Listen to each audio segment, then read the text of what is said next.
Hello ನಮಸ್ತೆ ಶುಭೋದಯ good morning ಅಂತ ಹೇಳ್ತಾ ಓಲ್ಡ್ ಈಸ್ ಗೋಲ್ಡ್ ಕಾರ್ಯಕ್ರಮಕ್ಕೆ ಎಲ್ಲ ಆತ್ಮೀಯ ಕೇಳುಗರಿಗೂ ಕೂಡ ಪ್ರೀತಿಯ ಸ್ವಾಗತ ಅಂತ ಹೇಳ್ತಿರೋದು ನಿಮ್ಮ ಆರ್ಜೆ ಲತಾ.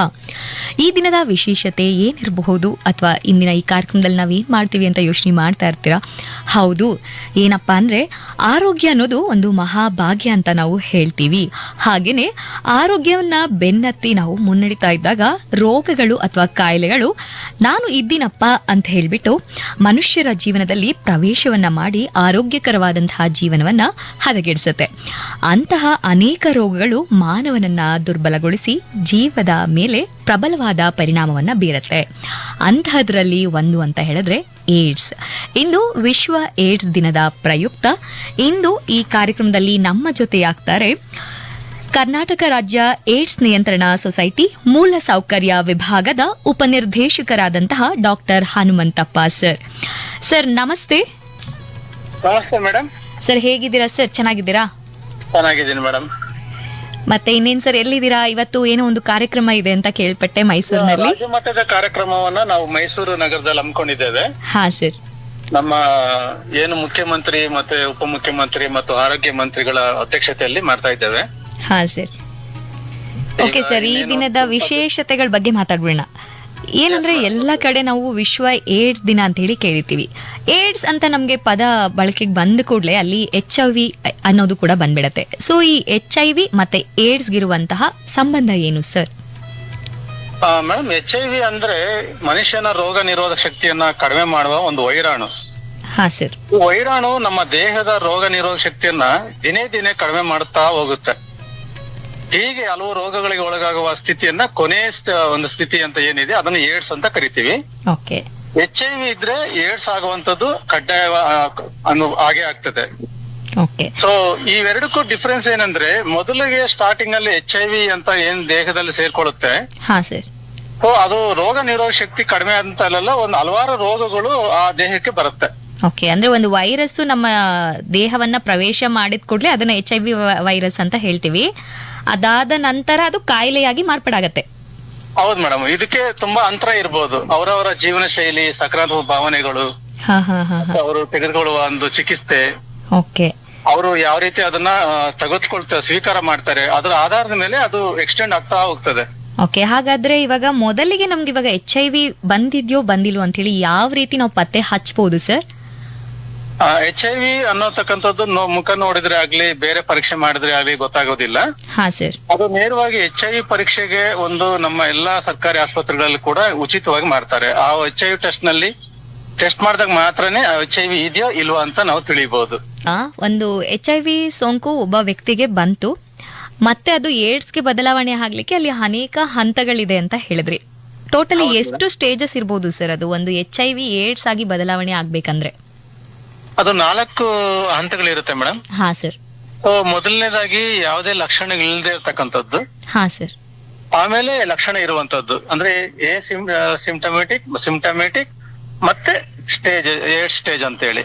ಓಕೆ. ಆ 4 ಹಂತ ಆಗುವವರೆಗೂ ಆ ವ್ಯಕ್ತಿಯ ಜೀವದ ಮೇಲೆ ಯಾವುದೇ ರೀತಿ ಪ್ರಭಾವ ಬೀರೋದಿಲ್ಲ ಈ ವೈರಸ್? ಬೀರ್ತಾ ಇರುತ್ತೆ. ಅವರ ಯಾವ ರೀತಿ ಚಿಕಿತ್ಸೆನ ಪಡಿತಾ ಇದ್ದಾರೆ, ಯಾವ ರೀತಿ ಅದನ್ನ ಸ್ವೀಕಾರ ಮಾಡ್ಕೊಂಡು ಸಕಾರಾತ್ಮಕ ಜೀವನ ಮಾಡ್ತಾ ಇದ್ದಾರೆ ಅನ್ನೋದ್ರ ಆಧಾರದ ಮೇಲೆ ಈ ವೈರಾಣುಗಳ ಸಂಖ್ಯೆ ದುಪ್ಪಟ್ಟು ಆಗೋದನ್ನ ತಡಿಬಹುದು. ಆ ತಡೆಯೋದ್ರ ಮೂಲಕ ಸ್ಟೇಜ್ಗಳು ಕೂಡ ಮುಂದೂಡಲ್ಪಡಬಹುದು. ಓಕೆ ಸರ್, ಈಗ ಚಿಕಿತ್ಸೆ ಪಡ್ಕೊಂಡು ಒಂದಷ್ಟು ಮಟ್ಟಿಗೆ ಮಾತ್ರೆಗಳನ್ನ ಅಥವಾ ಏನೋ ಒಂದು ತಗೊಂಡು ಅವರ ಜೀವದ ಏನು ಚಕ್ರ ಇರುತ್ತೆ ಒಂದಷ್ಟು ದಿನ ಮುಂದಕ್ಕೆ ತಳ್ಳಬಹುದಾ ಸರ್? ಖಂಡಿತವಾಗ್ಲು ಹೇಗೆ ಈಗ ದಿನನಿತ್ಯ ನಮ್ಗೆ ಬೇರೆ ಜನರಿಗೆ ಮಧುಮೇಹ ಮತ್ತು ಈ ಒಂದು BP ಇದೆ, ಅವುಗಳನ್ನು ಹೇಗೆ ಅವರು ಸಾಮಾನ್ಯವಾಗಿ ನಿರ್ವಹಣೆ ಮಾಡ್ತಾರೆ, ಅದೇ ರೀತಿನಲ್ಲಿ ಕೂಡ HIV ಸೋಂಕು ಉಳ್ಳವರು ಈ ಚಿಕಿತ್ಸೆಯನ್ನ ಪಡೆದುಕೊಂಡು ಅದಕ್ಕೆ ಸಂಬಂಧಪಟ್ಟ ಒಂದು ಒಳ್ಳೆಯ ಪೌಷ್ಟಿಕ ಆಹಾರ ಮತ್ತು ಒಳ್ಳೆಯ ಅಭ್ಯಾಸಗಳು, ವ್ಯಾಯಾಮ ಇರ್ಬೋದು, ಸಕಾರಾತ್ಮಕ ಭಾವನೆ ಇರ್ಬೋದು, ಆಧ್ಯಾತ್ಮಿಕ ಚಿಂತನೆ ಇರ್ಬೋದು, ಇವೆಲ್ಲವನ್ನು ಒಳಗೊಂಡು ಖಂಡಿತವಾಗ್ಲೂ ಅವರ ಒಂದು ಸ್ಟೇಜ್ ಅನ್ನ ಮುಂದೂಡಲ್ಪಡುತ್ತೆ. ಅವರು HIV ಇದು ಮಧುಮೇಹ ಹೇಗೆ ನಿರ್ವಹಣೆ ಅದೇ ತರನೇ ಇವರು ಕೂಡ ಮಾಡಬಹುದು. ಆ ತರ ಒಂದು ಸಾಮಾನ್ಯವಾಗಿ ಕಾಯಿಲೆ ಆಗ್ಬಿಟ್ಟಿದೆ ಈಗ. ಹಾಗೆ ನಿರಂತರವಾಗಿ ಯಾವುದೇ ಕಾರಣಕ್ಕೂ ಅವರು ತಪ್ಪಿಸದೆ ಚಿಕಿತ್ಸೆಯನ್ನು ತೆಗೆದುಕೊಳ್ಳಲೇಬೇಕಾಗ್ತದೆ ಲೈಫ್ ಲಾಂಗ್. ಓಕೆ. ನಮ್ಮ ಕರ್ನಾಟಕದಲ್ಲಿ ಏಡ್ಸ್ ರೇಟ್ ಅಂತ ತಗೊಂಡ್ರೆ ಇವಾಗ ಯಾವ ಒಂದು ಇದ್ರಲ್ಲಿದೆ ಸರ್ ಹರಡುವಿಕೆ? ಹರಡುವಿಕೆ ಈಗ ನಮ್ದು 3ನೇ ಸ್ಥಾನದಲ್ಲಿದೆ ನಮ್ಮ ಭಾರತ ದೇಶದಲ್ಲೂ ಸಹ. ಹೆಚ್ಚಿನ HIV ಸೋಂಕಿತರು ನಮ್ಮ ಕರ್ನಾಟಕದಲ್ಲಿದ್ದಾರೆ, ಹ್ಮ್ 3ನೇ ಸ್ಥಾನದಲ್ಲಿದೆ. ಆದ್ರೆ ನಾವು 2010 ಸಂಖ್ಯೆಯನ್ನು ಹೋಲಿಸಿದಾಗ ಹಾ ಸರ್. ಈ ಸುಮಾರು 48-50% ಕಡಿಮೆ ಆಗಿದೆ. ಹಾ ಹಾ ಹಾ. ಈಗ ನೋಡಿ 2010ರಲ್ಲಿ 0.90 ಇತ್ತು. ಹಾ ಸರ್. ಈಗ ನಾವು 23 ಅಂಕಿಅಂಶಗಳನ್ನ ನೋಡಿದ್ರೆ ಹಾ ಸರ್. 0.44 ಆಗಿದೆ. ಅಂದ್ರೆ 0.48 ಕಡಿಮೆ ಆಗಿದೆ, ಇಳಿಕೆ ಆಗ್ಬಿಟ್ಟಿದೆ. ಹಾಗಾದ್ರೆ ಹರಡುವಿಕೆ ಕಡಿಮೆ ಆಗ್ತಾ ಇದೆ. ಹೆಚ್ಚಿನ ಜನರಿಗೆ ಜಾಗೃತಿ ಮೂಡಿದೆ, ಮಾಹಿತಿ ಸಿಗ್ತಾ ಇದೆ ಸರ್ ನಿಮ್ಮಂತವರಿಂದ. ಮಾಹಿತಿ ಕೂಡ ಸಿಕ್ಕಿದೆ. ಹಾ ಸರ್. ಇನ್ನೂ ಕೂಡ ಆ ಮಾಹಿತಿಯನ್ನ ಮತ್ತೆ ನಾವು ಬಲಗೊಳಿಸಬೇಕಾಗ್ತಾ ಇದೆ. ಹಾ ಸರ್. ಮೇನ್ ಆಗಿ ಏನಂದ್ರೆ ಈ ಒಂದು ಕಾಯಿಲೆಯ ಬಗ್ಗೆ ಮಾಹಿತಿ ಇದ್ದಷ್ಟು ಈ ರೋಗದ ಹರಡುವಿಕೆಯನ್ನ ನಾವು ಕಡಿಮೆ ಮಾಡಬಹುದು. ಖಂಡಿತವಾಗ್ಲು ಮಾಹಿತಿನೇ ಇದಕ್ಕೆ ಮದ್ದು. ಸರ್, ಈಗ ತಾನೇ ನೀವು HIV ಸೋಂಕು ಹರಡುವ ವಿಧಾನಗಳ ಬಗ್ಗೆ ತಿಳಿಸ್ಕೊಟ್ರಿ. ಈಗ HIV ಸೋಂಕುನ ಹೇಗೆ ತಡೆಗಟ್ಟಬಹುದು ಅಂತ ಒಂದ್ ಸ್ವಲ್ಪ ಹೇಳಿ ಸರ್ ನಮ್ಗೆ. ಓಕೆ ಮೇಡಮ್, ಇದು ತುಂಬಾ ಸಿಂಪಲ್ ಇದೆ ಮೇಡಮ್. ಹಾ ಸರ್. HIV ಸೋಂಕಿನಿಂದ ಪಾರಾಗಬಹುದಾದ ಸುಲಭ ದಾರಿ ಯಾವುದು ಅಂದ್ರೆ ಹಾ ಸರ್, ಅಸುರಕ್ಷಿತ ಲೈಂಗಿಕ ಸಂಪರ್ಕದಿಂದ ದೂರವಿರುವಂತದ್ದು. ಹಾ ಸರ್. ಬಹುಸಂಗಾತಿಗಳಿದ್ದಲ್ಲಿ ತಪ್ಪದೆ ಕಾಂಡೋಮ್ ಉಪಯೋಗಿಸುವಂತದ್ದು. ಹಾ ಸರ್. ಪರೀಕ್ಷಿಸಿದ ರಕ್ತ ಮಾತ್ರ ಪಡೆಯುವುದು. ಹಾ ಸರ್. ಸಂಸ್ಕರಣೆ ಮಾಡಿದ ಸೂಜಿ ಸಿರಿಂಜ್ ಬಳಸೋದ್ರಿಂದ HIV ಸೋಂಕು ನಾವು ಸುಲಭವಾಗಿ ತಡೆಯಬಹುದು. ಓಕೆ. ಮತ್ತೆ ಇದು ಹರಡುವಿಕೆಯನ್ನ ಹೇಗೆ ತಡೆಗಟ್ಟಬಹುದು ಸರ್? ಇದು ಒಬ್ರಿಂದ ಸೇಮ್ ಇದೇ ಮಾರ್ಗಗಳನ್ನೇ ಪಾಲಿಸಬೇಕಾಗತ್ತಲ್ವಾ? ಸೇಮ್ ಮೇಡಮ್, ನಾವ್ ಏನ್ ಈಗ ಹೇಳಿದಿವಿ. ಹಾ ಸರ್. ಹೇಗೆ ಹರಡುವಿಕೆಯನ್ನ ತಡೆಗಟ್ಟಬೇಕು ಅನ್ನೋದು ನಾನು ಹೇಳಿದ್ದು ಈ 4 ಅಂಶಗಳು ಮೇಡಮ್. ಸರ್, ಇವಾಗ HIV ಯನ್ನ ಏನ್ ಇವಾಗ ನಾವು ತಪಾಸಣೆ ಮಾಡಿಸ್ತೀವಿ ಅಥವಾ ಟೆಸ್ಟ್ ಮಾಡಿಸ್ತೀವಿ, HIV ಬರ್ಲೇಬಾರ್ದು ಅಂತೇಳಿ ಯಾವ್ದಾದ್ರು ನಾವು ಇವಾಗ ಈ ಇಂಜೆಕ್ಷನ್ ತಗೊಳ್ಳೋದು ಆ ತರದ್ ಏನಾದ್ರು ಇದೆಯಾ ಸರ್? ಇದಿದೆ, ಪ್ರಿಪ್ ಅಂತ ಇದೆ ಮೇಡಮ್. ಹಾ ಸರ್. ಅದನ್ನ ನಾವು ಈ ಅಪಾಯದ ವರ್ತನೆ ಗುಂಪುಗಳು ಅಂತ ಏನಿದಾವೆ, ಹಾ ಸರ್, ಅವು ಜನಕ್ಕೆ ಮಾತ್ರ ಕೊಡುವಂತದ್ದು. ಕೆಲವೊಂದು ಖಾಸಗಿನಲ್ಲಿ ಈಗಾಗಲೇ ಕೊಡ್ತಿದ್ದಾರೆ. ಹಾ ಹಾ ಹಾ. ಆದ್ರೆ ನಮ್ಮ ನ್ಯಾಕೋ ಇಂದ ನಮ್ಗೇನು ಅಪ್ರೂವಲ್ ಇಲ್ದರಿಂದ ನಾವು ಅದನ್ನ ಪ್ರಾಕ್ಟೀಸ್ ಮಾಡಿಲ್ಲ. ಓಕೆ. ಬೆಟರ್ ನಾವೇನು ಅಂದ್ರೆ ನಾವೀಗೇನು ಸೋಂಕನ್ನ ತಡೆಗಟ್ಟಬಹುದು ಅಂತ ಹೇಳಿದೆ, ಹಾ, ಆ ವಿಧಾನಗಳ ಮೂಲಕ ಮಾಡಿದ್ರೆ ಸಾಕಾಗುತ್ತೆ. ಅವರು HIV ಇಂದ ದೂರ ಇರಬಹುದು. ಓಕೆ. ಸರ್, ಎಲ್ಲಾ ಸಮಸ್ಯೆಗೂ ಪರಿಹಾರ ಇದೆ ಅಂತ ಕೇಳ್ಪಟ್ಟಿದೀವಿ. ಹಾಗೆ ಈ ಒಂದು ಸಮಸ್ಯೆಗೆ ಪರಿಹಾರ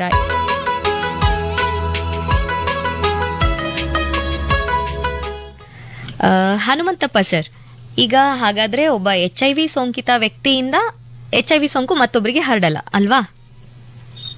ಹೌದು, ಹೇಗೆ ಹರಡೋದಿಲ್ಲ ಅಂತ ಈಗಾಗಲೇ ನೀವು ವಿವರ ಮಾಡಿದ್ದೇನೆ. ಹಾ ಸರ್. ಆದ್ರೆ ಎಚ್ಚರ ವಹಿಸದಿದ್ರೆ HIV ಸೋಂಕು ಯಾರಿಗೆ ಬೇಕಾದ್ರೂ ಬರಬಹುದು. ಹೇಗೆ ಸರ್ ಅದು? ಎಚ್ಚರ ವಹಿಸದಿದ್ರೆ ಅಂದ್ರೆ ಅರ್ಥ, ಯಾವ ಸಂದರ್ಭದಲ್ಲಿ ಅಸುರಕ್ಷಿತ ಲೈಂಗಿಕ ಸಂಪರ್ಕ ಮಾಡ್ತಾರೆ, ಹಾ ಸರ್, ಅದು ಅವಾಗ ಅಸುರಕ್ಷಿತ ಅಂದ್ರೆ ಅರ್ಥನೇ ಕಾಂಡೋಮ್ ಅಥವಾ ನಿರೋಧನ ಉಪಯೋಗ ಮಾಡುವಂತದ್ದು. ಅದು ಮಾಡದೆ ಎಚ್ಚರ ವಹಿಸದಿದ್ರೆ ಅದು ಬರ್ಲಿಕ್ಕೆ ಸಾಧ್ಯತೆ ಆಗ್ತದೆ. ಸೊ ಇಲ್ಲಿ ಕಾಂಡೋಮ್ ಅನ್ನೋದು ತುಂಬಾ ಮುಖ್ಯವಾಗಿ ನಾವು ಎಲ್ಲಾ ಜನರಿಗೆ ತಿಳಿಸ್ಬೇಕಾದ್ದು, ನಮ್ದು ಕಡ್ಡಾಯವಾಗಿ ತಿಳಿಸ್ಬೇಕಾಗ್ತದೆ. ಹಾಗಾದ್ರೆ ಇದ್ರ ಬಗ್ಗೆ ಈಗಾಗ್ಲೇ ಮಾಹಿತಿ ಕೊಡ್ತಾ ಬರ್ತಿದ್ದೀರಾ ಸರ್? ಹೌದೌದು, ಎಲ್ಲಾ ನಮ್ಮ ಸರ್ಕಾರಿ ಆಸ್ಪತ್ರೆಗಳಲ್ಲಿ ಮತ್ತು ನಮ್ಮ ಸ್ವಯಂ ಸೇವಾ ಸಂಸ್ಥೆಗಳಲ್ಲಿ ಸಹ ಉತ್ತಮ ಗುಣಮಟ್ಟದ ಕಾಂಡೋಮ್ಗಳನ್ನ ಉಚಿತವಾಗಿ ಸಿಗ್ಲಿಕ್ಕೆ ನಾವು ಏರ್ಪಾಡು ಮಾಡಿದ್ದೇವೆ. ಮತ್ತು ಅದೇ ಒಂದು ನಿರೋಧ ಅಥವಾ ಕಾಂಡೋಮ್ ಅಂತ ಏನ್ ಹೇಳ್ತೀವಿ, ಅವುಗಳು ತುಂಬಾ ಒಳ್ಳೆಯ ಸುವಾಸನೆ ಬೀರುವಂತದ್ದು ಕಾಂಡೋಮ್ಗಳು ಸಹ ಔಷಧಿ ಅಂಗಡಿಗಳು, ಖಾಸಗಿ ಔಷಧಿ ಅಂಗಡಿಗಳು ಸಹ ಮಾರಾಟಕ್ಕೆ ಸಹ ಲಭ್ಯವಿರ್ತದೆ. ಓಕೆ ಸರ್, ಈಗ ಒಬ್ಬ HIV ಸೋಂಕಿತ ಒಬ್ಬ ವ್ಯಕ್ತಿ ಮೊದಲ ಬಾರಿಗೆ ತನ್ನ ಏನು ಚಿಕಿತ್ಸೆಯನ್ನ ಪಡಿಲಿಕ್ಕೆ ಅಥವಾ ಟೆಸ್ಟ್ ಮಾಡಿಸ್ಕೊಳ್ಳೋದಕ್ಕೆ ಅಂತ ಹೋದಾಗ ನಿಮ್ಗೆ HIV ಇದೆಯಪ್ಪ ಅಂತ ಹೇಳಿದಾಗ ಅವನ ಪ್ರತಿಕ್ರಿಯೆಯನ್ನ ನೀವು ನೋಡಿರ್ತೀರಲ್ವಾ, ಅದು ಹೇಗಿರುತ್ತೆ ಸರ್? ಖಂಡಿತ ತುಂಬಾ ಒಳ್ಳೆ ಪ್ರಶ್ನೆ ಮೇಡಮ್. ಈ ರೀತಿಯ ನಾವು ಅನೇಕ ಜನಕ್ಕೆ ನಾವು ಕೌನ್ಸಿಲಿಂಗ್ ಮಾಡುವಾಗ ನೋಡಿದ್ದೇವೆ. ಹಾ ಸರ್.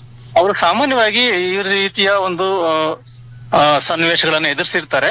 ಹಾ ಸರ್.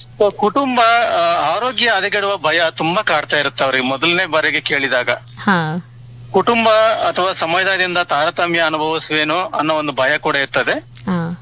ಮತ್ತು ಈ ART ನಿರಂತರವಾಗಿ ತೆಗೆದುಕೊಳ್ಳಬಹುದೇ ಎಂಬ ಚಿಂತೆ ಕೂಡ ಅವ್ರಿಗೆ ಕಾಡ್ತದೆ. ಕೆಲಸ, ಶಿಕ್ಷಣ, ಅವಕಾಶ ಕಳೆದುಕೊಳ್ಳುವ ಒಂದು ಭಯ ಕೂಡ ಇರ್ಬೋದು. ಮತ್ತು ಗೌಪ್ಯತೆ ಕಾಪಾಡಬಲ್ಲದೆ ಎಂಬ ವಿಚಾರವನ್ನ ಕೂಡ ಅವ್ರಿಗೆ ಕಾಡ್ತದೆ. ಜೀವ ಸಂಗಾತಿ ಅಥವಾ ಮಕ್ಕಳ ಸುರಕ್ಷತೆ ಕುರಿತು ಆತಂಕವನ್ನ ವ್ಯಕ್ತಪಡಿಸ್ತಾರೆ. ಸೋಂಕು ಇತರರಿಗೆ ಹರಡುತ್ತದೆಯೇ ಎಂಬ ಚಿಂತೆಯನ್ನು ಸಹ ವ್ಯಕ್ತಪಡಿಸ್ತಾರೆ. ಹಾ ಹಾ ಹಾ ಈ ರೀತಿ ಹಲವಾರು ಸನ್ನಿವೇಶಗಳನ್ನ ಅವರು ಈ HIV ಸೋಂಕಿತ ಅಂತ ಗೊತ್ತಾದ ತಕ್ಷಣನೇ ಹ್ಮ್ ತುಂಬಾ ಆಘಾತಕ್ಕೊಳಗಾಗಿ, ಆತಂಕಕ್ಕೊಳಗಾಗಿ ತಮ್ಮ ವರ್ತನೆಗಳನ್ನ ಒಂದು ಆಪ್ತ ಸಮಾಲೋಚಕರ ಮುಂದೆನೆ ವ್ಯಕ್ತಪಡಿಸ್ತಾರೆ. ಸರ್, ಪ್ರಾರಂಭಿಕ ಹಂತದಲ್ಲೇನೆ ಇವಾಗ HIV ಸೋಂಕು ಬಂದಿದೆ ಅಂತ ಗೊತ್ತಾದ ಮೇಲೆ ಅವರಿಗೆ ಏನಾದ್ರೂ ಈ ಟ್ಯಾಬ್ಲೆಟ್ಸ್ ಆ ತರದ್ ಏನಾದ್ರು ಒಂದ್ ತಕ್ಕ ದಿನದ ಮಟ್ಟಿಗೆ ಏನಾದ್ರು ಕೊಡ್ತೀರಾ ಸರ್ ನೀವು? HIV ಸೋಂಕು ಬಂದ ತಕ್ಷಣನೇ ಹಾ ಸರ್. ಅವ್ರಿಗೊಂದು ಕೌನ್ಸಿಲಿಂಗ್ ಆಗ್ತದೆ. ಅಂದ್ರೆ ಆಪ್ತ ಸಮಾಲೋಚನೆ ಎಲ್ಲ ವಿವರವನ್ನ ಅವ್ರಿಗೆ ಏನ್ ಮಾಡ್ಬೇಕು, ಹೇಗಿರ್ಬೇಕು, ಹ್ಮ್ ಹೇಗೆ ಜೀವನದಲ್ಲಿ ಯಾವುದೇ ಬೇರೆ ಕಾಯಿಲೆ ಬರದಂತೆ ತಡಿಬೇಕು ಅನ್ನೋದ್ರ ಬಗ್ಗೆ ಮಾಹಿತಿಯನ್ನ ಕೊಡ್ತಾರೆ. ಹ್ಮ್ ಅದರೊಟ್ಟಿಗೆನೆ ಮುಖ್ಯವಾಗಿ ಅವರು ಔಷಧವನ್ನ ಸ್ವೀಕಾರ ಮಾಡ್ಬೇಕು. ART ಅಂತ ಏನು ಆಂಟಿ ರಿಟ್ರೋವಲ್ ಥೆರಪಿ ಅಂತ ಏನಿದೆ, ಹಾ ಹಾ ಹಾ ಅದು ಎಲ್ಲ ನಮ್ಮ ಜಿಲ್ಲಾ ಮಟ್ಟದ ART ಕೇಂದ್ರಗಳಲ್ಲಿ ಉಚಿತವಾಗಿ ಸಿಗ್ತದೆ. ಓಕೆ. ಸೊ ಅಲ್ಲಿಗೆ ನಾವು ಈ ಜನನ ಲಿಂಕ್ ಮಾಡ್ತೀವಿ. ಹಾ ಸರ್. ಸೊ ಅಲ್ಲಿಗೆ ಹೋದ ತಕ್ಷಣನೇ ಮಾತ್ರೆ ಕೊಡೋದಿಲ್ಲ, ಅಲ್ಲಿ ಒಂದು ಬೇಸ್ ಲೈನ್ ಟೆಸ್ಟ್ ಅಂತ ಮಾಡ್ತಾರೆ. ಓಕೆ. ಅವ್ರಿಗೆ ಬೇರೆ ಬೇರೆ ಇತರೆ ಕಾಯಿಲೆಗಳಿದಾವ ಅಥವಾ ಯಾವ ಸ್ಟೇಜ್ ನಲ್ಲಿ HIV ಸೋಂಕಿದೆ, ಎಷ್ಟು CD4 ಇದೆ, ಹ್ಮ್ ಅದನ್ನ ನೋಡಿಕೊಂಡು ಅವರು ಎಲ್ಲ ಅವ್ರ ಮನೋಭಾವ, ಅವರು ಸ್ವೀಕಾರ ಮನೋಭಾವ ನೋಡ್ಕೊಂಡು ಆಪ್ತ ಸಮಾಲೋಚನೆ ಮೂಲಕ ಅವ್ರಿಗೆ ಮಾತ್ರೆಯನ್ನ ಕೊಟ್ಟು ಸ್ಟಾರ್ಟ್ ಮಾಡ್ತಾರೆ. ಅಸಮಂತಪ್ಪ ಸರ್, ಕಾಯಿಲೆ ಹೀಗೆ ಹರಡಬಹುದು ಅಂತ ಹೇಳಿದ್ರಿ. ಹಾಗೆ ಈಗ HIV ಸೋಂಕು ಬಂದಿರುವಂತಹ ಒಬ್ಬ ವ್ಯಕ್ತಿಯಿಂದ ಇನ್ನು ಯಾವ ಯಾವ ರೀತಿ ಅದು ಹರಡಲ್ಲ ಸರ್? ಈಗ ನಮ್ಗೆ ಅನ್ಸುತ್ತೆ, ಅಯ್ಯೋ HIV ಬಂದಿರುವಂತಹ ವ್ಯಕ್ತಿ ಜೊತೆ ನಾವು ಮಾತಾಡಬಾರ್ದು, ಅವರ ಹತ್ರ ಹೋಗ್ಬಾರ್ದು ಅಂತೇಳಿ ಕೆಲವೊಬ್ರಿಗೆ ಅನ್ಸುತ್ತೆ. ಸೊ ಇದಕ್ ನೀವೇನ್ ಹೇಳ್ತೀರಾ ಸರ್? ಮೇಡಮ್, ಖಂಡಿತವಾಗ್ಲೂ ಒಳ್ಳೆ ಪ್ರಶ್ನೆ ಮೇಡಮ್. ಹಾ ಸರ್. ಇದು HIV ಸೋಂಕಿತ ಯಾರು ವ್ಯಕ್ತಿ ಇರ್ತಾರೆ, ಹಾ ಸರ್, ಅವರೊಂದಿಗೆ ಊಟ, ತಿಂಡಿ, ಬಟ್ಟೆ, ತಂಪು ಪಾನೀಯ ಯಾವುದು ಹಂಚಿಕೊಳ್ಳೋದ್ರಿಂದ ಸಹ ಇದು ಬರುವುದಿಲ್ಲ. ಓಕೆ. ಮತ್ತು ಅತಿ ಮುಖ್ಯವಾಗಿ ತುಂಬಾ ಜನಕ್ಕೆ ಕಾಡ್ತಾ ಇರುತ್ತೆ ಪ್ರಶ್ನೆ, ಹಾ ಸರ್. ಸೊಳ್ಳೆ, ಕ್ರಿಮಿಕೀಟ ಕಚ್ಚುವುದರಿಂದ ಸಹ ಇದು ಬರುವುದಿಲ್ಲ. ಓ ಸೂಪರ್. ಯಾಕೆಂದ್ರೆ ಮೇಡಮ್, ಈ ವೈರಾಣು ಅಂತಕ್ಕಂಥದ್ದು ಬರೀ ಮಾನವನಲ್ಲಿ ಅಷ್ಟೇ ಬದುಕುಳಿಯಕ್ಕೆ ಸಾಧ್ಯವಾಗ್ತದೆ. ಹಾ, ಆದ್ರೆ ಅದು ಒಬ್ಬ ವ್ಯಕ್ತಿಯಿಂದ ಇನ್ನೊಬ್ಬ ವ್ಯಕ್ತಿಗೆ ಹೋಗಲ್ವಾ ಸರ್? ಇವಾಗ ಏನಂದ್ರೆ ಇವಾಗ ಒಂದು ಸೊಳ್ಳೆ. ನಾನು ಅದನ್ನಕ್ಕೆ ಮೇಡಮ್, ಅದಕ್ಕೆ ಉತ್ತರ ಏನಂದ್ರೆ, ಈ ಒಂದು ವೈರಾಣು ಹಾ ಸರ್, ಮಾನವನ ದೇಹದಲ್ಲಿ ಅಷ್ಟೇ ಬದುಕಲಿಕ್ಕೆ ಸಾಧ್ಯವಾಗ್ತದೆ. ಹಾ, ಇನ್ನು ಮಾನವನ ಬಿಟ್ಟು ಬೇರೆ ಯಾವುದೇ ದೇಹದಲ್ಲಿ ಇದು ಪ್ರವೇಶ ಮಾಡಿದ್ರು ಸಹ ಬದುಕಿ ಉಳಿಯುವುದಿಲ್ಲ. ಒಳ್ಳೆ ಮಾಹಿತಿ ಸಿಕ್ತು ಸರ್. ಮತ್ತೆ ಕೆಮ್ಮು, ಸೀನೋದ್ರಿಂದ ಅಥವಾ ಗಾಳಿ ಸೇವನೆಯಿಂದ ಸಹ ಖಂಡಿತವಾಗ್ಲೂ ಇದು ಬರುವುದಿಲ್ಲ. ಹಾ ಸರ್. ಒಂದೇ ಸ್ನಾನದ ಮನೆ ಇರ್ಬೋದು, ಅಡಿಗೆ ಮನೆ ಇರ್ಬೋದು, ಶೌಚಾಲಯ ಬಳಸೋದ್ರಿಂದ ಸಹ HIV ಬರೋದಿಲ್ಲ. ಹಾ. ಸೊ ಅದಕ್ಕೆ ನಾವು ಖಂಡಿತವಾಗ್ಲೂ ಹೇಳಿದೀವಿ, 4 ವಿಧಾನಗಳಲ್ಲಷ್ಟೇ ಈಗಾಗಲೇ ಹೇಳಿದ್ದೇವಲ್ವಾ, ಆ ವಿಧಾನಗಳನ್ನು ಬಿಟ್ಟು ಬೇರೆ ಯಾವ ವಿಧಾನ ಸಹ ಬರೋದಿಲ್ಲ. ಉದಾಹರಣೆಗೆ ನೋಡಿ ಮೇಡಮ್, ನಾವು ಟ್ರೈನ್ ಅಲ್ಲಿ ನಾವು ಪ್ರಯಾಣ ಮಾಡ್ತೇವೆ, ಬಸ್ ಅಲ್ಲಿ ಪ್ರಯಾಣ ಮಾಡ್ತೇವೆ, ಯಾರು ಸಹ ಒಂದು ಸೀಟ್ ಖಾಲಿ ಆದ ತಕ್ಷಣ ಹೋಗಿ ನಾವು ಕೂತ್ಕೊಳ್ತೇವೆ ಅವ್ರ ಜೊತೆಲಿ. ಅವ್ರು ಯಾರು ಏನು ಅಂತ ನಾವು ಕೇಳೋದಿಲ್ಲ. ಅವ್ರು ಯಾರು ಬೇಕಾದ್ರೆ ಸೋಂಕಿತರಾಗಿರ್ಬಹುದು. ಹೌದು. ಹಾಗೇನೆ ಅವರ ಸೋಂಕಿತರ ಅಂತ ಗೊತ್ತಾದ ಆದ್ರೂ ಕೂಡ ನಾವು ಅವ್ರನ್ನ ಗೌರವಿಸಿ ಅವರೊಟ್ಟಿಗೆ ಜೀವನ ಮಾಡೋದ್ರಿಂದ, ಕುತ್ಕೊಳ್ಳೋದ್ರಿಂದ, ಅವ್ರ ಜೊತೆನಲ್ಲಿ ಒಂದೇ ತಟ್ಟೆಯಲ್ಲಿ ಊಟ ಮಾಡೋದ್ರಿಂದ ಯಾವುದೇ ಕಾರಣಕ್ಕೂ ಇದು ಬರುವುದಿಲ್ಲ. ಓಕೆ ಸರ್, ಒಳ್ಳೆ ಮಾಹಿತಿ ಸಿಕ್ಕಾಯ್ತು.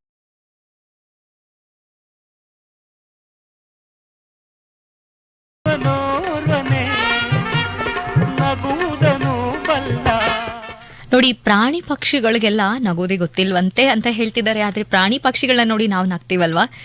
ನಾವು ಪ್ರಾಣಿ ಪಕ್ಷಿಗಳಿಗೆ ಥ್ಯಾಂಕ್ಸ್ ಹೇಳಬೇಕು. ಹಾಗೆ ಈ ನಮ್ಮ ಏನು ಮಾತುಕತೆ ಇದೆ ಅದನ್ನ ಮುಂದುವರಿಸುವಂತಹ ಸಮಯ. ಸರ್, ಹನುಮಂತಪ್ಪ ಸರ್, ಹೇಳಿ ಮೇಡಮ್. ಸರ್, ಈ HIV ಸುತ್ತ ಒಂದು ಕಳಂಕ ಇದೆ ಅಂತ ನೀವೇನಾದ್ರೂ ಭಾವಿಸ್ತೀರಾ? ಖಂಡಿತವಾಗ್ಲೂ ಹೌದು ಮೇಡಮ್. ಹೇಗೆ ಸರ್? ಕೆಲಸ ಮಟ್ಟದಲ್ಲಿ, ಸಮಾಜದಲ್ಲಿ HIV ಬಗ್ಗೆ ತುಂಬಾ ತಪ್ಪು ನಂಬಿಕೆಗಳು, ಭಯ ಹಾಗೂ ಮಾಹಿತಿ ಕೊರತೆಯಿಂದ ಕಳಂಕ ಮತ್ತು ತಾರತಮ್ಯ ಇರುವುದು ಗೋಚರಿಸ್ತಾ ಇದೆ. ಆದ್ರೆ ಈ ಸರ್ಕಾರಿ ಮತ್ತು ಸ್ವಯಂ ಸೇವಾ ಸಂಸ್ಥೆಗಳ ವತಿಯಿಂದ ಮೂಡಿಸುತ್ತಿರುವ ಅರಿವು, ಜಾಗೃತಿ ಮತ್ತು ಚಿಕಿತ್ಸಾ ಸೇವೆಗಳಿಂದ ಇದು ಕ್ರಮೇಣವಾಗಿ ತುಂಬಾ ಕಡಿಮೆ ಆಗ್ತಾ ಇದೆ. ಈ ಕಳಂಕವನ್ನ ನಾವೆಲ್ಲ ತೆಗೆದು ಹಾಕ್ಬಹುದು ಅಂತ ಹೇಳಿ ಎಲ್ಲರೂ ಕೈ ಜೋಡಿಸಿ ನಿಂತ್ರೆ ಇದಾಗತ್ತಲ್ವಾ ಸರ್? ಕಳಂಕವನ್ನ ರಿಮೂವ್ ಮಾಡ್ಲಿಕ್ಕೆ ಖಂಡಿತವಾಗ್ಲೂ ನಾವು ಹೋಗ್ಲಾಡಿಸಬಹುದು. 100ಕ್ಕೆ 100ರಷ್ಟು ಕಳಂಕ ತಾರತಮ್ಯ ಹೋಗ್ಲಾಡಿಸಿದ್ರೆ ಖಂಡಿತವಾಗ್ಲೂ ನಾವು ಈ ಒಂದು HIV ಸೋಲಿಸಬಹುದು. ಓಕೆ, ಸಮಯ 10:56 ಆಗ್ತಾ ಬಂತು. ಹನುಮಂತರಾಯಪ್ಪ ಸರ್, ಇದುವರೆಗೂ ನಮ್ಮ ಜೊತೆಯಾದ್ರಿ. ಒಂದಷ್ಟು ಮಾಹಿತಿ ಎಲ್ಲ ತುಂಬಾ ಜಾಸ್ತಿನೇ ಮಾಹಿತಿ ಸಿಕ್ಕಿದೆ. ಹಾಗೆ ಈ ಏಡ್ಸ್ ಬಗ್ಗೆ ನಮ್ಮ ಜನರಿಗೆ ಏನು ಎಚ್ಚರಿಕೆ ವಹಿಸಬೇಕಾಗಿತ್ತು ಬಹಳ ಸೂಕ್ಷ್ಮವಾಗಿ ತಿಳಿಸ್ಕೊಟ್ಟಿದ್ದೀರಾ. ನಿಮ್ಗೆ ಮೊದಲಿಗೆ ಧನ್ಯವಾದಗಳನ್ನ ಹೇಳ್ತೀವಿ ಸರ್, ಆಕಾಶವಾಣಿ ವತಿಯಿಂದ. Thank you madam. ಹಾಗೇನೆ ಸರ್, ಇವಾಗ ನಿಮ್ಮ ಸಮಯವನ್ನ ಕೊಟ್ರಿ, ನಮ್ಮ ಕೇಳುಗರೆಲ್ಲ ನಿಮ್ಮ ಮಾತನ್ನ ಕೇಳಿಸ್ಕೊಂಡಿದ್ದಾರೆ, ಹಾಗೆ ಇನ್ನು ಕೇಳಿಸ್ಕೊಳ್ತಾ ಇದ್ದಾರೆ. ಈಗ ಎಲ್ಲ ನಮ್ಮ ಏನು ಕೇಳುಗರಿಗೆ ಒಂದು ಸಂದೇಶ ಅನ್ನೋದು ಹೇಳೋದಾದ್ರೆ ನೀವು ಏನ್ ಹೇಳ್ತೀರಾ ಸರ್? ಮೇಡಮ್, ಈಗ ಅನೇಕ ಜನ ನಮ್ಮ ಸಮಾಜದಲ್ಲಿ ಈಗಾಗಲೇ HIV ಸೋಂಕಿತರಿದ್ದಾರೆ. ಹಾ ಸರ್. ಆದ್ರೆ ಅವರ ಸ್ಥಿತಿಯನ್ನ ಅವರು ಅರ್ಥಕೊಂಡಿಲ್ಲ, ಅಂದ್ರೆ ಅವರು ಪರೀಕ್ಷೆಗೆ ಒಳಗಾಗಿಲ್ಲ. ಹಾ. ಯಾರು ಜೀವನದಲ್ಲಿ ಅಪರಿಚಿತರೊಡನೆ ಅಸುರಕ್ಷಿತ ಲೈಂಗಿಕ ಸಂಪರ್ಕ ಮಾಡಿದ್ದಾರೆ ಒಂದು ಬಾರಿ ಆದ್ರೂ, ಹಾ, ಅಂತ ಜನ ಖಂಡಿತವಾಗ್ಲೂ ನಮ್ಮ ಸರ್ಕಾರಿ ಆಸ್ಪತ್ರೆ ಇರುವಂತ ICTC ನಲ್ಲಿ ಉಚಿತವಾಗಿ HIV ಪರೀಕ್ಷೆ ಮಾಡಿಸ್ಕೊಂಡ್ರೆ ಹಾ ಸರ್, ಅವ್ರಿಗೆ ಪರೀಕ್ಷೆಯ ಒಂದು ಸ್ಥಿತಿಯಿಂದ ಅವ್ರದ್ದು HIV ಇದೆಯಿಲ್ಲ ಅಂತ ಗೊತ್ತಾಗ್ತದೆ. ಹಾ, ಗೊತ್ತಾದ ತಕ್ಷಣನೇ ಅವರು ಜೀವನವನ್ನ ಬೇರೆ ಜನರಂತೆ ಜೀವನ ಮಾಡ್ಲಿಕ್ಕೆ ಅವಕಾಶ ಇರೋದ್ರಿಂದ ಚಿಕಿತ್ಸೆ ಮೂಲಕ ಅವರು ಒಳ್ಳೆಯ ಜೀವನ ಸಹ ಮಾಡಬಹುದು. ಆದ್ರಿಂದ ಯಾರು ಈ ಅಪಾಯದ ವರ್ತನೆಯಲ್ಲಿ ಒಮ್ಮೆಯಾದ್ರೂ ತೊಡಕೊಂಡಿದ್ದಾರೆ ಅವರು HIV ಪರೀಕ್ಷೆ ಮಾಡಿಸ್ಕೊಳ್ಳೋದು ತುಂಬಾ ಒಳ್ಳೆಯದು. ಹಾ ಸರ್. ಸೊ ಅಂತವ್ರು ಈ ICTC ಕೇಂದ್ರವನ್ನ ಸಂಪರ್ಕ ಮಾಡಬಹುದು. ಇನ್ನ ಅನೇಕ ಜನ ಹಾ ಸರ್, ತುಂಬಾ ಗೊಂದಲ ಮತ್ತು ಒಂದು ಮುಜುಗರವನ್ನ ಅನುಭವಿಸ್ತಾ ಇರ್ತಾರೆ. ಹಾ ಸರ್. ಅವರು ನೇರವಾಗಿ ಆಸ್ಪತ್ರೆಗಾಗ್ಲಿ, ಸ್ನೇಹಿತರಿಗಾಗ್ಲಿ, ಕುಟುಂಬದರೊಟ್ಟಿಗಾಗ್ಲಿ ಮಾತನಾಡ್ಲಿಕ್ಕೆ ಸಿದ್ಧರಿರೋದಿಲ್ಲ. ಹಾ ಸರ್. ಅಂತ ಜನರಿಗೋಸ್ಕರನೇ ನಾವು ಒಂದು ಸಂಖ್ಯೆಯನ್ನ ಕೂಡ, ಉಚಿತ ಒಂದು ಕರೆ ಮಾಡುವಂತ ಸಂಖ್ಯೆಯನ್ನ ಕೂಡ ಕೊಟ್ಟಿದೀವಿ, ಸಹಾಯವಾಣಿ ಅಂತೇಳಿ. ಓಕೆ, ಆ ನಂಬರ್ನ ಒಮ್ಮೆ ಹೇಳ್ಬೋದಾ ಸರ್? 1097. ಯಾವ ಸಮಯದಲ್ಲಾದ್ರೂ ಇದು 24 ಗಂಟೆ ಕೆಲಸ ನಿರ್ವಹಣೆ ಮಾಡ್ತದೆ. ಮತ್ತೊಮ್ಮೆ ರಿಪೀಟ್ ಮಾಡಿ ಸರ್, ಎಲ್ಲರೂ ನೀಟಾಗಿ ನೋಟ್ ಮಾಡಿ ಇಟ್ಕೊಬಿಡ್ತಾರೆ. 1097. ಹಾ, 1097. ಎಲ್ಲರೂ ನೆನ್ಪಿಟ್ಕೊಂಡು ಒಂದ್ ಕಡೆ ನೋಟ್ ಮಾಡ್ಕೊಳ್ಳಿ. ಹಾ ಸರ್. ಇದು ಉಚಿತವಾದ ಕರೆ ಇರ್ತದೆ. ಯಾವ ಸಮಯದಲ್ಲಾದ್ರೂ ಅವ್ರ ಫೋನಿನ ಮೂಲಕ ಮಾತನಾಡಬಹುದು. ಓಕೆ. ಅಲ್ಲಿ ಎಲ್ಲಾ ಸೇವಾ ಸೌಲಭ್ಯಗಳು ಎಲ್ಲಿ ಸಿಗ್ತದೆ ಅಂತ ಕೂಡ ಅವರು ಮಾಹಿತಿಯನ್ನ ಕೊಟ್ಟು ಅವ್ರ ಮಾರ್ಗದರ್ಶನವನ್ನ ನೀಡ್ತಾರೆ. ಓಕೆ ಸರ್, ತಮ್ಮ ಅಮೂಲ್ಯವಾದಂತಹ ಸಮಯವನ್ನ ನಮಗಾಗಿ ಮೀಸಲಿಟ್ಟು ಇದುವರೆಗೂ ನಮ್ಮ ಜೊತೆ ಮಾತಾಡೋದಕ್ಕೆ ಹೃತ್ಪೂರ್ವಕ ಧನ್ಯವಾದಗಳು ಸರ್ ತಮ್ಗೆ. ನಿಮಗೂ ಥ್ಯಾಂಕ್ಸ್ ಮೇಡಮ್, ನಮ್ಗೆ ಭಾಗವಹಿಸ್ಲಿಕ್ಕೆ ಅವಕಾಶ ಮಾಡಿಕೊಟ್ಟಿದ್ದೀರಿ. ಓಕೆ, ಧನ್ಯವಾದಗಳು ಸರ್. ಓಕೆ, ಇದುವರೆಗೂ ಕರ್ನಾಟಕ ರಾಜ್ಯ ಏಡ್ಸ್ ನಿಯಂತ್ರಣ ಸೊಸೈಟಿ ಮೂಲ ಸೌಕರ್ಯ ವಿಭಾಗದ ಉಪನಿರ್ದೇಶಕರಾದಂತಹ ಡಾಕ್ಟರ್ ಹನುಮಂತರಾಯಪ್ಪ ಅವರು ನಮ್ಮ ಜೊತೆ ಮಾತಾಡಿ ತಮ್ಮ ಎಲ್ಲ ಮಾಹಿತಿಯನ್ನ ನಮ್ಮ ಜೊತೆ ಶೇರ್ ಮಾಡಿ ನಮ್ಮೆಲ್ಲರಿಗೂ ಕೂಡ ಎಚ್ಚರಿಕೆಯನ್ನ ಕೊಟ್ಟಿದ್ದಾರೆ ಅಂತ ಹೇಳ್ತಾ ಅವರಿಗೆ ಧನ್ಯವಾದಗಳನ್ನ ತಿಳಿಸ್ತಾ, ಇನ್ನೇನು ಸಮಯ ಆಗಿದೆ 10:59 ನಮ್ಮ ಈ ದಿನದ ಓಲ್ಡ್ ಈಸ್ ಗೋಲ್ಡ್ ಕಾರ್ಯಕ್ರಮನ ಮುಗಿಸುವಂತಹ ಸಮಯ. ಇದುವರೆಗೂ ನಿಮ್ಮ ಜೊತೆ ಆದದ್ದು ನಿಮ್ಮ RJ ಲತಾ ಅಂತ ಹೇಳ್ತಾ ಈ ಕಾರ್ಯಕ್ರಮ ಮುಗಿಸ್ತಾ ಇದೀವಿ. ಎಲ್ಲ ಆತ್ಮೀಯ ಕೇಳುಗರಿಗೂ ಕೂಡ ಧನ್ಯವಾದಗಳು.